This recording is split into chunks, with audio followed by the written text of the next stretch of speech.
Main Street, the Great Divide.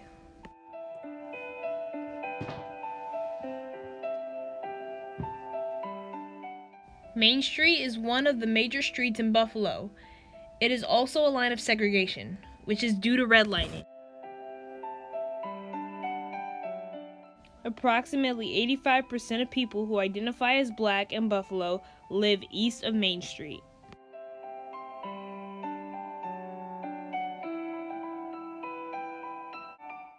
It is depicted not only by differences in housing stock and uniform sidewalks, green spaces, and trees, but also by the street names. Due to the west of Main is Parkway, and due to the east of Main is Avenue.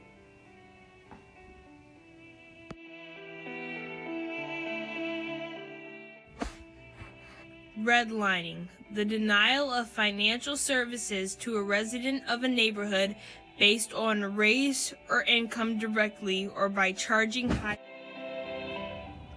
Redlining is a government-supported system based off of segregation that began as a federal policy in 1937. On this residential security map, you can see the red lines in different sections. Red lines aren't just in Buffalo, they're all over America.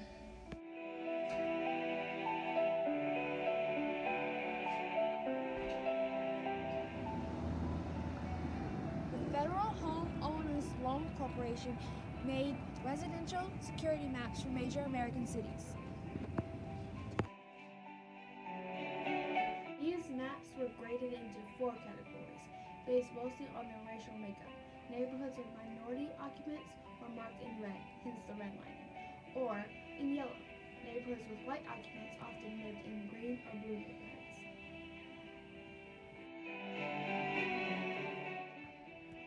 Redlining became illegal in 1968 when the government put out the Fair Housing Act.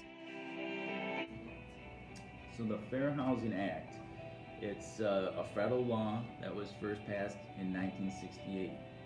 And really it was passed in response to the awful assassination of Reverend Dr. Martin Luther King. And as a result of all this segregation and redlining, discrimination and inequality that had been going on and continues to go on, but folks were just fed up with it. And when we lost Dr. King, the country exploded. People were understandably just had it. They were, beyond frustrated, and that exploded in violence. And the country finally started saying, oh, this is actually a problem. We might have to do something about these issues. And, not long after, the Fair Housing Act was passed.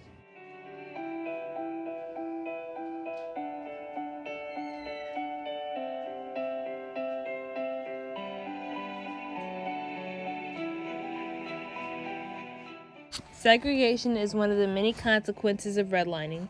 Buffalo Niagara is the 6th most segregated metropolitan area in the nation. Although the law made redlining illegal, it did not resolve Buffalo's segregation problems.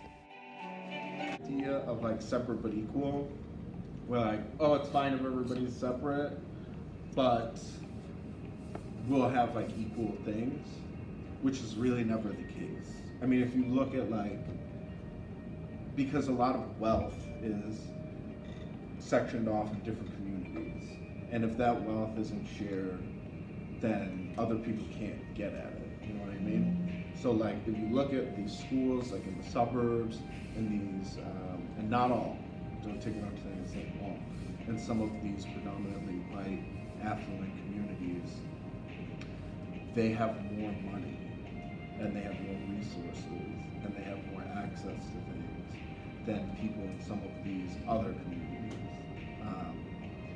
Not that communities of color don't have resources or don't have cultural wealth or these different kinds of values, but if we're talking about money, that's a big part of it.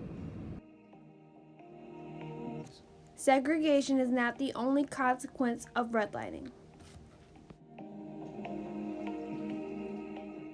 According to the Federal Reserve, white families today have nearly 10 times the net worth of black families and more than 8 times that of Hispanic families. Nearly 2/3 of neighborhoods deemed hazardous are inhabited by minority residents, while 91% of areas categorized as best are upper to middle income and 85% of them are mostly white.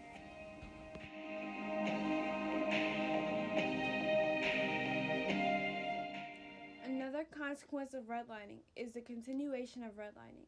Evans Bank was ordered to pay $825,000 to settle claims that it denied mortgages to African American neighborhoods on the east side of Buffalo.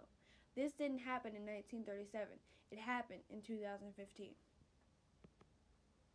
And make loans in other communities of comparable socioeconomic status.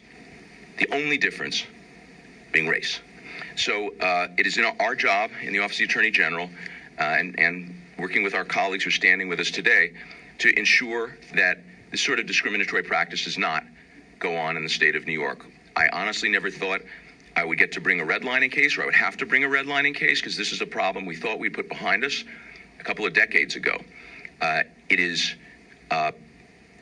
really unfortunate that a bank would resort to this sort of a practice, and it is up to our office to seek to enforce the law and apply equal justice under law across the state. We will not tolerate racial discrimination in the state of New York, and we have to be very clear about that.